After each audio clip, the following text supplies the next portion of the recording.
All right, guys, let's get started with some chess tips today. So this is the second video of this series. I will link the first part somewhere here. That covers 6 chess tips. Today, I'll be covering 4 more. So without any further delay, let's get started. Okay, so the first tip for the day is puzzles. You should definitely try to solve as many puzzles as possible. While solving puzzles, a few tips to keep in mind. Try to solve them in its entirety. Don't just make the first move on the board. Try to calculate everything in your head, all kinds of different permutations and combinations before you make the first move.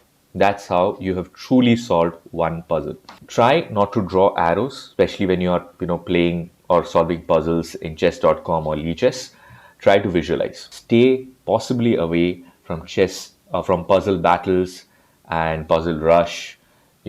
Typically they will want you to make instinctive moves quickly, right?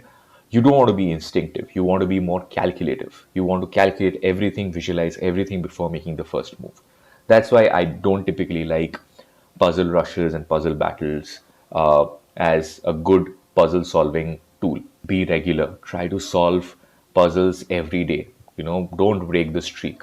Go like 30 days, 40 days continuously solving like 20, 30 puzzles every day, and you will see improvement in your play. It has to come. Moving on.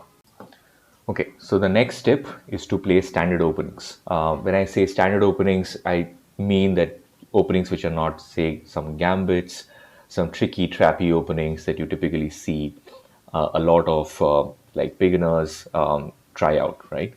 Why I say this is because it will help you build your knowledge in very standard, very typical setups, help you get confidence in playing those setups, help you get experience in understanding what kind of different tactics can emerge, what kind of different strategic, objectives can emerge out of those standard openings, right?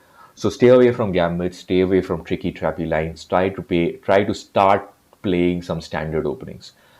What I'll suggest from the white side, you can start playing something like the Italian or the Catalan. From the black side, okay. The next tip is to analyze your games. So when you finish a game, right, it's a great opportunity to understand where you actually went wrong. And to do that, you need to go ahead and analyze your games with the computer and see where exactly you made inaccuracies, you made mistakes, you made blunders, and so on and so forth. Right? When you keep doing this and you keep playing standard openings, you get extremely good in the positions that emerge out of those standard openings. You'll be actually playing way above your strength in those kind of positions because you have analyzed them, you've experienced them well before, right? So this will actually help you start gaining more and more rating points because your opponents will probably not be as experienced in those same positions, right? Also, while analyzing, one pro tip is to analyze the first 5 to 10 moves pretty deeply, right? To understand because those 5-10 moves will have the highest chance of getting repeated again and again in your games. You should actually nail those 5 to 10 moves and understand why the computer is suggesting something versus the other, and so on and so forth. Okay, moving on to the final tip of the day is to use your time wisely. Some tips around this is to have probably a little bit of a time boxed approach that this is the time through which I'll play my openings. This is the time that I will keep for my middle game, and this is the time that I'll keep for my end game, right?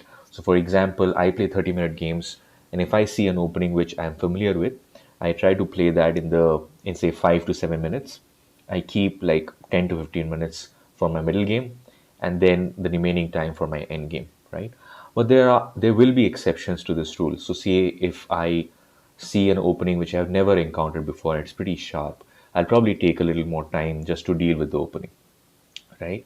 Also, you need to adjust your time calculations based on the type of the game that you're having. If you're having a very complex tactical game, which will probably end in 25-30 moves, you don't need to account for, the entire end game and the late middle game and, everything, right? So you can focus on thinking through each and every move properly because it'll probably end in the next few moves.